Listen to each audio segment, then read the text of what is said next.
नमस्कार विद्यार्थियों, आज हम पर्सनालिटी 3.2 के पहले प्रश्न का दूसरा प्रश्न करेंगे। पहला प्रश्न मैंने आपको इससे पहले वाले वीडियो में बता दिया था, तो आज हम इसका दूसरा प्रश्न करेंगे। पहले प्रश्न को पढ़ लेते हैं। विभाजन एल्गोरिथम का प्रयोग करके fx को gx से भाग देने पर भागफल तथा शेषफल ज्ञात कीजिए। हमें विभाजन एल्गोरिथम के प्रयोग द्वारा भाग करना है और fx को gx से भाग देने पर, तो ध्यान रहे fx के अंदर gx का भाग देना है।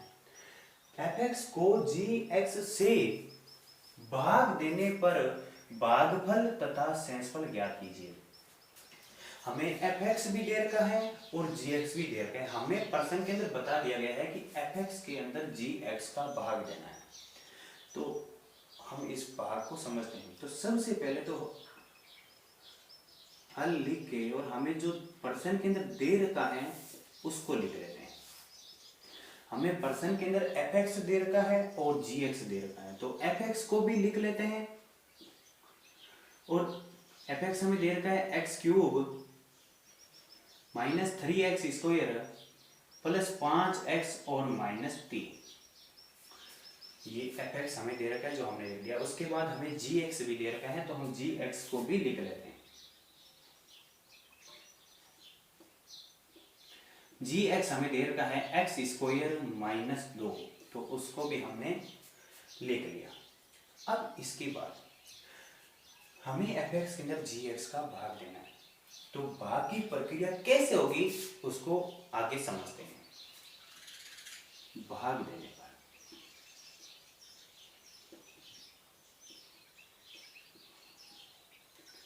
यहाँ पे हम भाग का चिन्ह बना लेते हैं।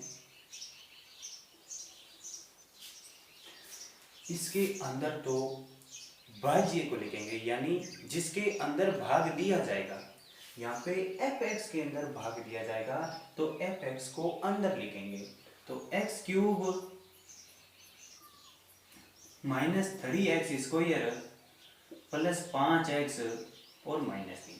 जिसके अंदर भाग दिया जाता है उसको हमेशा अंदर लिखते हैं, उसको बोलते हैं भाज्य। और जिसका भाग दिया जाएगा उसको बोलते हैं भाजक, और उसको यहाँ पे लिखते हैं। तो भाजक यहाँ पे है x स्क्वायर माइनस 2। तो ये तो हमने इसको लिख लिया, भाज्य और भाजक। fx को अंदर और gx को बाहर लिख लिया। अब इसके बाद ये भाग की प्रक्रिया किस प्रकार होती है आपको ध्यान से समझना है, और ये भाग कोई कठिन नहीं है। अगर आपको एक बार आपने अच्छी तरीके से इनको समझ लिया तो आप ये भाग कभी नहीं भूलोगे, बहुत आसान हो जाते हैं फिर इनको करना। तो इनको ध्यान से समझना है। तो ये कैसे होंगे आइए देखते हैं। सबसे पहले हमें इधर से भी पहले पद को देखना है और इधर से भी पहले पद को देखना है। मैं फिर बता रहा हूं, इधर से भी पहले पद को देखना है और इधर से भी पहले पद को देखना है। ये इन दोनों पदों को, ये जो इस तरफ का पहला पद और इस तरफ का भी पहला पद, इन दोनों पदों को बराबर करना है। यानी ये जो पद है इस पद को इसके बराबर करना है। यहाँ पे हम देख रहे हैं x के ऊपर पावर 3 है, यहाँ पे हम देख रहे हैं x के ऊपर पावर 2 है। तो यहाँ पे कितने x कम रह रहे हैं इसके बराबर करने के लिए, तो यहाँ पे 3 है यहाँ पे 2 है, तो x एक ही कम रह रहा है। यानी यहाँ पे पावर 3 है यहाँ पे पावर 2 है, तो आप पावर को घटा लीजिए। 3 में से अगर पावर 2 घटाएंगे तो पावर 1 बचेगी, यानी एक x कम रह रहा है। तो इस पद को इसके बराबर करने के लिए जितना भी कम रहता है, जिसकी भी कमी पड़ती है, उसको हमेशा भागफल में लिखना है, उसको हमेशा भागफल में लिखना है। तो पावर 3 है पावर 2 है, तो एक x कम रह रहा है, तो एक x को हम लिखेंगे भागफल। मैं फिर बता रहा हूं, इधर से भी पहले पद को देखना है और इधर से भी पहले पद को देखना है।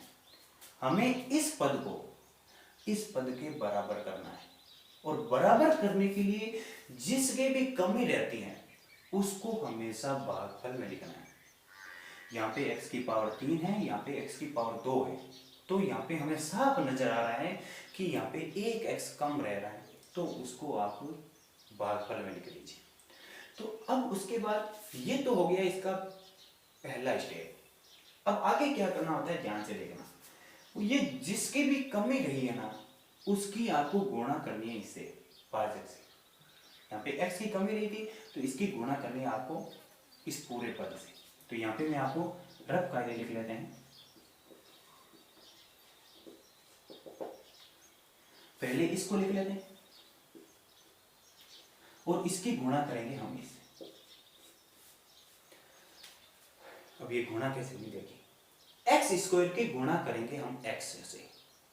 तो जब भी चर की दो सेम चरों की गुणा होती हैं तो पावर जुड़ जाती है। एक्स स्क्वायर की गुणा एक्स से करेंगे तो पावर आ जाएगी 3, क्योंकि यहाँ पे पावर 2 है, यहाँ पे पावर 1 है, तो पावर 2 और 1 होगी 3। माइनस 2 की गुणा x से करेंगे तो आ गया 2x। तो ये हो गई इनकी गुणा। अब गुणा करने के बाद में आगे वाले स्टेप में आपको क्या करना है ध्यान से देखिए। पावर 3 के नीचे यहां से 3 वाला पद लिखना है, पावर 2 के नीचे 2 वाला पद, पावर 1 के नीचे 1 वाला पद और अचर पद के नीचे अचर पद लिखना है। पावर 3, तो पावर 3 वाला पद है यहाँ पे x³। उसके बाद पावर 2, यहां पे हम देख रहे हैं पावर 2 वाला कोई पद नहीं है तो ये जगह खाली रहेगी। उसके बाद पावर 1 वाला यहाँ पे पद है माइनस का 2x, तो पावर इसके नीचे लिख देंगे माइनस का 2x। उसके बाद अचर पद, यहाँ पे कोई भी अचर पद नहीं है तो ये जगह खाली रहेगी। उसके बाद यहाँ पे थोड़ी सी जगह छोड़ के और नीचे लाइन खींच लेना। अब उसके बाद नेक्स्ट स्टेप में इसको थोड़ा सा इसके बराबर में लिख देना है ऊपर लाइन। अब उसके बाद अगले स्टेप में क्या करना है ध्यान से देखना। अगले स्टेप में इनके चिन्ह चेंज होते हैं। अगर चिन्ह प्लस का है तो माइनस में बदलेगा और चिन्ह अगर माइनस का है तो प्लस में बदलेगा। यहाँ पे चिन्ह प्लस का है तो ये बदल जाएगा माइनस में, ये खाली रहेगी। यहाँ पे कोई पद नहीं है तो यहाँ पे कोई चिन्ह चेंज नहीं होगा। जगह खाली है तो वहां पे कोई भी चिन्ह चेंज नहीं होगा। अब यहाँ पे माइनस है तो ये बदल जाएगा प्लस, यहाँ पे भी ये खाली है तो यहाँ पे कोई चिन्ह चेंज नहीं होगा। अब उसके बाद इनके अंदर जोड़ और घटाव कर लेते हैं। ये प्लस का x³ है और ये माइनस का x³ है, तो प्लस का x³ और माइनस का x³ कट जाएगा। यहाँ पे कोई पद नहीं है तो इसको वैसे के वैसे नीचे लिख देते हैं माइनस का 3x²। अब उसके बाद प्लस का 5x और प्लस का 2x, प्लस का 5x और प्लस का 2x, तो हो गया प्लस का 7x। उसके बाद इस अचर पद को नीचे वैसे कैसे लिखते हैं। अब देखिए ये इसका पूरा इसको हल करने के बाद हमारे पास ये मान आया। तो हमने किया क्या था, एक बार इसको वापस देख लेते हैं। पहले आपको जब हम भाग को शुरू करते हैं तो आपको इधर से भी पहला पद देखना है, इधर से भी पहला पद देखना है। ये देखने के बाद आपको इस पद को इसके बराबर करना है और बराबर करने के लिए इसमें जो भी कम रहता है उसको आप भागफल में लिखोगे। यहाँ पे x कम रह रहा था तो x को हमने भागफल में लिख दिया। तो ये तो हो गया उसका पहला स्टेप कि हमने जो कम रह रहा है उसको भागफल में लिखना है। दूसरे स्टेप के अंदर हम क्या करते हैं, ये जो भागफल आया है इसकी गुणा हम इस भाजक से कर देते हैं। तो ये जो भाजक था इसकी गुणा हमने भागफल से कर दी थी। ये किया था हमने दूसरे स्टेप में। और तीसरे स्टेप के अंदर हमने क्या किया था, ये जो गुणा करने पर जो मान आया था इनको इनकी सेम पावर के नीचे लिख दिया था। 3 के नीचे 3 वाला पद, 1 के नीचे 1 वाला पद। ये हमने तीसरे स्टेप में। चौथे स्टेप के अंदर हमने इन चिन्हों को चेंज किया था, माइनस को प्लस में, प्लस को माइनस में और माइनस को प्लस के अंदर। ये चेंज करने के बाद आगे वाले स्टेप के अंदर हमने इनके अंदर जोड़ और घटाव करके लिख दिया। तो ये इसकी एक प्रक्रिया कंप्लीट हुई। अब आगे भी हम सेम इसी प्रक्रिया को वापस दोहराएंगे जो अभी हमने इससे ऊपर किया है। तो आइए आगे देखते हैं। आपको इधर से भी पहला पद देखना है, वापस वही प्रक्रिया करनी है। इधर से भी पहला पद देखना है और इधर से भी पहला पद देखना है, वही प्रक्रिया। हमें इन दोनों को बराबर करना है और बराबर करने के लिए जो भी कम रहता है इसके अंदर, जिसकी भी कमी पड़ती है उसको यहाँ पे भागफल मिल गए। यहाँ पे हम देख रहे हैं एक्स स्क्वायर है, यहाँ पे भी एक्स स्क्वायर है, तो ये तो यहाँ पे चर तो बराबर है, लेकिन यहाँ पे -3 भी है, लेकिन यहाँ पे -3 नहीं है। तो यहाँ पे कम क्या रह रहा है, -3 कम रह रहा है, क्योंकि एक्स स्क्वायर ये तो सेम है, ये तो बराबर है, लेकिन -3 यहाँ पे है और यहाँ पे -3 नहीं है, तो -3 कम रह रहा है। तो जो कम रह रहा है उसको भागफल के अंदर लिखना। तो ये तो हो गया कम रहने पर जो था हमने भागफल में लिख दिया। अब कम जिसकी कमी रहती है, -3 कम रहा है, तो इसकी गुणा हम भाजक से करते हैं। यही हमने पहले किया था, x कम रहा था और उसकी गुणा हमने भाजक से की थी।